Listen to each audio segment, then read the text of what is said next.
কলকাতা হাইকোর্টের নির্দেশ মতো ৬৬টি সম্প্রদায়কে নিয়েই শুরু করতে হবে নিয়োগ প্রক্রিয়া। এই মর্মে নির্দেশ দিয়েছে আজ কলকাতা হাইকোর্ট। শূন্য পদে নিয়োগের অনুমতি চেয়ে আজই রাজ্যের কাছে আবেদন জানাবে কলকাতা পুরসভা এবং সেই প্রেক্ষিতে কোনো নিয়োগ কোনো ভর্তি অযথা বন্ধ রাখার প্রয়োজন নেই বলে স্পষ্ট নির্দেশ দিয়েছে মহামান্য কলকাতা হাইকোর্ট। ডিভিশন বেঞ্চ স্পষ্ট করে বলেছে যে ৬৬টি সম্প্রদায়কে নিয়ে ৭% সংরক্ষণ নীতি মেনে কাজ করুন। হ্যাঁ, তোমরা ঠিকই শুনলে।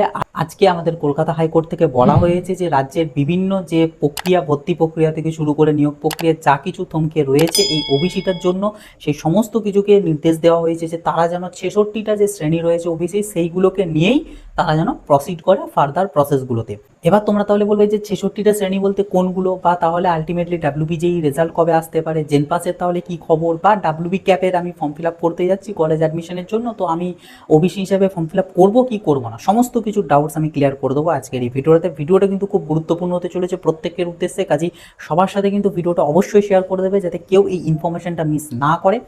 আর তার পাশাপাশি চ্যানেলটাই যদি নতুন হয়ে যাও অবশ্যই চ্যানেলটাকে সাবস্ক্রাইব করে রাখবে পরবর্তীতে এরকম আপডেট পাওয়ার জন্য। ভিডিও ভালো লাগলে একটা লাইক করে দেবে এবং কোনো ডাউট কোয়ারিজ থেকে থাকলে কমেন্ট বক্সে লিখে জানাবে। দেখো, তোমাদেরকে প্রথমে আমি স্ক্রিনেতে দেখো ৬৬টা শ্রেণীর নাম আমি দেখিয়ে দিচ্ছি। এই যে ৬৬টা মানে এখানে যে শ্রেণীগুলোর নাম রয়েছে, এই সাবকাস্ট থেকে বা সাব ক্লাস থেকে যারা বিলং করছো তোমাদের ওবিসিগুলোর কোনো প্রবলেম নেই, তোমাদের ওবিসি ভ্যালিড। বাকি এই ৬৬টা বাদ দিয়ে বাকি যতগুলো তোমাদের তোমরা যারা শ্রেণী রয়েছো ওবিসির অন্তর্ভুক্তিতে এতদিন ছিলে, সেটা এ হিসাবে হোক বা বি হিসাবে হোক, যেটাই হোক না কেন, তো তোমাদেরগুলো কিন্তু এখন কার্যতভাবে ইনভ্যালিডি কিন্তু ধরা হচ্ছে বা ধরা হবে।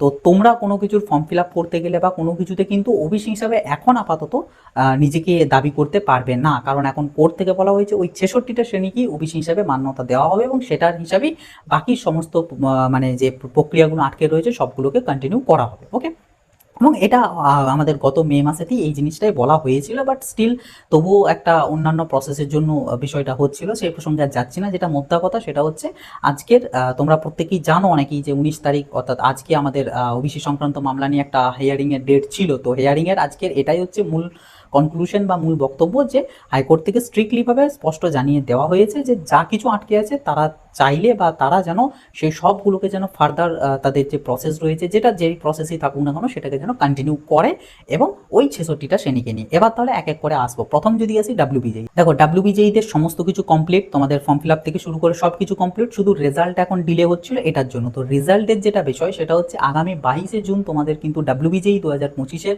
রেজাল্ট বেরোনোর একটা হাই পসিবিলিটি আছে, যদি আগামীকাল অর্থাৎ ২০ জুন তোমাদের কোনো একটা নোটিফিকেশন বের হয় তবেই। কারণ আই থিঙ্ক তোমরা প্রত্যেকেই এখন জেনে গিয়েছো যে রেজাল্ট বেরোনোর আগে আমাদের মোট টোটাল ৩ দিন টাইম লাগে। একদিন রেজাল্ট, তার আগের দিন আছে ফাইনাল অ্যান্সার কি, তার আগের দিন আমাদের নোটিশ বা নোটিফিকেশন দেওয়া হয়। অ্যাটলিস্ট ৩টে দিন আমাদের লাগবে। তো ২২ তারিখে যদি আমাদের রেজাল্ট পাবলিশ করতে হয় তাহলে ২১ তারিখে ফাইনাল অ্যান্সার কি দিতে হবে, এবার ফাইনাল অ্যান্সার কি ২১ তারিখে দিতে হবে, মানে আগামীকালকের মধ্যে নোটিফিকেশন দিতে হবে। তো এই হিসাবে একটা মোটামুটি একটা হিসাব কালকের জন্য দেখো কি হয় না হয়। আপডেট এলো তো ডেফিনেটলি জানাবো, সেটা জানার জন্য চ্যানেলটাকে সাবস্ক্রাইব করে রাখতেই হবে। তবে যদি বাই এনি চান্স কালকে না আসে, এখন মানে ওয়েট করতে হবে, তবে আশা করছি আর বেশি ওয়েট করতে হবে না, যেহেতু কোর্ট থেকে বলে দিয়েছে যে ফার্দার প্রসিড করা যেতে পারে। সো আমার মনে হয় না আর ডিলে করবে বলে। তো ধরে রাখতে পারো এই জুনের মধ্যেই কিন্তু তোমাদের ডাব্লিউবিজেই রেজাল্ট চলে আসতে পারে, তবে ২২-২৩ তারিখ নাগাদ করে একটা হাই পসিবিলিটি আছে। হলো ডাব্লিউবিজেই গেল। এবার হ্যাঁ, ডাব্লিউবিজের আরও অনেকের অনেক রকম ডাউটস থাকতে পারে যে দাদা তাহলে আমরা ওবিসি ফর্ম ফিল আপ করেছিলাম কিন্তু আমি ওই ৬৬টার মধ্যে নয়, তো আমরা তাহলে কি করবো, কি হিসাবে তাহলে হবো, এগুলো সব পরবর্তীতে জানাবো। বোর্ড থেকেও আই থিঙ্ক কোনো নোটিফিকেশন দেবে বা কোর্ট থেকেও হয়তো ফার্দার কোনো ইনফরমেশন দেবে। তোমাদের ওবিসি এখনো কেস শেষ হয়ে যায়নি, এখনো সমস্ত কিছু আছে, তো ওগুলো পরে যখন জানানো হবে সব কিছু শেয়ার করবো।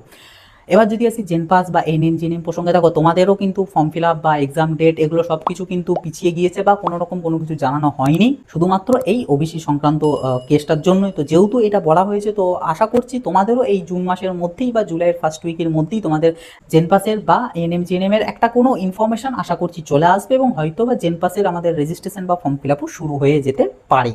ঠিক আছে। আর এএনএম জিএনএম এর তার ১-২ সপ্তাহ পর থেকে, মানে জেনপাসের যেদিন থেকে ফর্ম ফিল আপ শুরু হলো তার ১-২ সপ্তাহ পর থেকে এএনএম জিএনএম এর ফর্ম ফিল আপ শুরু হয়ে যাবে, এবং এক্সামটাও হবে ওই হয়তো ১ সপ্তাহ বা ২ সপ্তাহর গ্যাপ। নেক্সট যখন ডাব্লিউবিজেই বোর্ডের তরফ থেকে কোনো অফিসিয়াল ইনফরমেশন বা নোটিফিকেশন আসবে, সেটা তো তোমরা জানতেই পেরে যাবে আমাদের হোয়াটসঅ্যাপ চ্যানেলে বা গ্রুপের সব জায়গাতেই তোমাদের সাথে শেয়ার করে দেওয়া হবে। যাবতীয় গ্রুপের লিঙ্কও দেখবে ভিডিওর ডেসক্রিপশন বক্সে এবং ভিডিওর প্রথম পিন কমেন্টে দিয়ে রেখেছি। যারা জয়েন হওনি অবশ্যই কিন্তু গ্রুপগুলোতে এবং আমাদের হোয়াটসঅ্যাপ চ্যানেলটাতে জয়েন হয়ে থাকবে।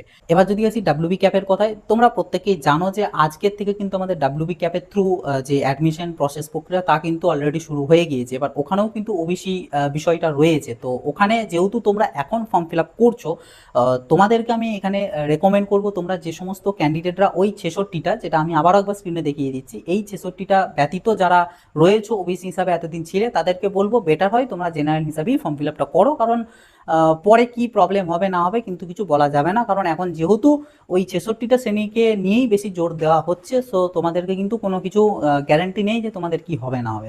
তাই বেটার হয় তোমরা যারা ওই 66টা থেকেই বিলং করছো তারা ওবিসি হিসাবেই ফর্ম ফিল আপ করবে, বাট যারা ওই 66টার মধ্যে পড়ছো না তারা বেটার হয় জেনারেল হিসাবেই ফর্ম ফিল আপ করার, বাকি তোমরা করতে পারো। আর যারা বলতে পারো যে অলরেডি তো করে ফেলেছি, তো তাদের বলবো এখন তো আর কোনো করার কিছু তো নেই, এখন জাস্ট ওয়েট করো পরবর্তী কি হয় না হয় সেটা দেখার জন্য, এইটুকুই আর কি। এর বাইরে বিরাট কিছু বলার নেই, কারণ আজকে যেটা মেনলি আমাদের হাইকোর্ট থেকে যেটা বলা হয়েছে যে প্রক্রিয়াগুলো যেন থেমে না থাকে সেটার কথা বলেছে। এবার হয়তো প্রক্রিয়াগুলোকে একটু টানতে পারে বা একটু ডিলে হয়ে হয়ে হয়ে হয়ে যেতে পারে, এটা হতে পারে, বাট যেন থেমে না থাকে এই জিনিসটা।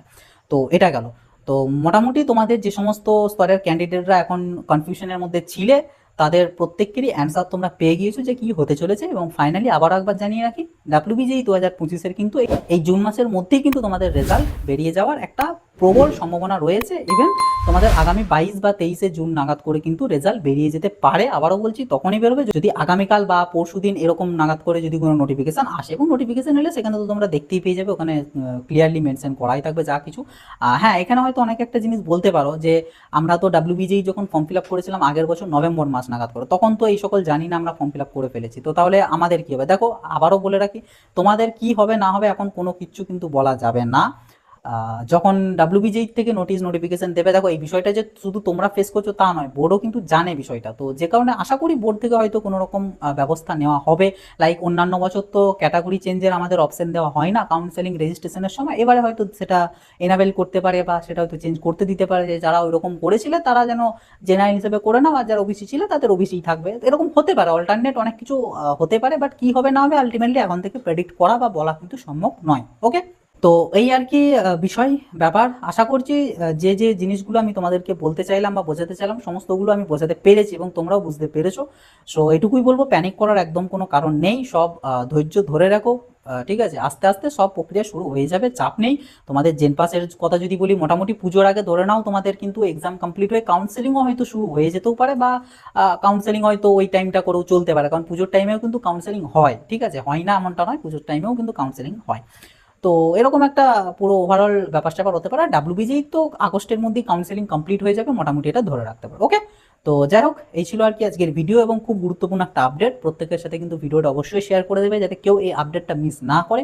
আর চ্যানেলটাই নতুন হয়ে থাকলে অবশ্যই চ্যানেলটাকে সাবস্ক্রাইব করে রাখবে, নোটিফিকেশনটাকে অল করে রাখবে, যাতে পরবর্তী কোনো ভিডিও বা পরবর্তী কোনো আপডেট তোমাদের মিস না হয়। এর পাশাপাশি ভিডিও ভালো লাগলে একটা লাইক করে দেবে, এবং কোনো যদি ডাউট ওয়াইজ থেকে থাকে কমেন্ট বক্স খোলাই রয়েছে তোমাদের জন্য, কমেন্ট বক্সে লিখে জানাবে। তো চলো আসি, এবার দেখাবে নতুন একটা ভিডিওতে।